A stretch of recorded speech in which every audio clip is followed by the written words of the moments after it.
Pambibiktima ng isang snatcher sa C5 Road na kuna ng video. At aktwal na pang-hold up sa isang grocery store sa Quezon City, nahuli kam. Narito ang report.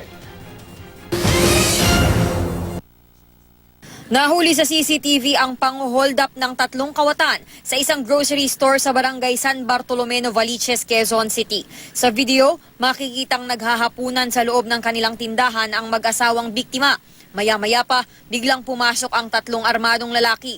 Mabilis nilang tinangay ang mismong kaha na naglalaman ng 15,000 piso at sumakay sa taxi ng 2 nilang lookout. Sinubukang habulin ng mga tanod ang mga kawatan. Ngunit wala silang nagawa laban sa mga ito.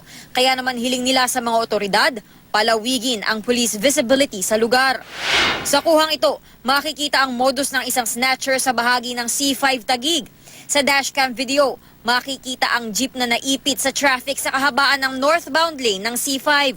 Maya-maya lang, may lalaking nakasando na sumabit sa likuran ng jeep. Ilang saglit pa, yumuko ang lalaki paloob ng jeep at saka hinablot ang cellphone ng babaeng pasahero na nakaupo malapit sa estribo. Tinangka ng biktimang habulin ng snatcher pero di na niya ito inabutan. Para sa unang balita, Athena Imperial, reporting.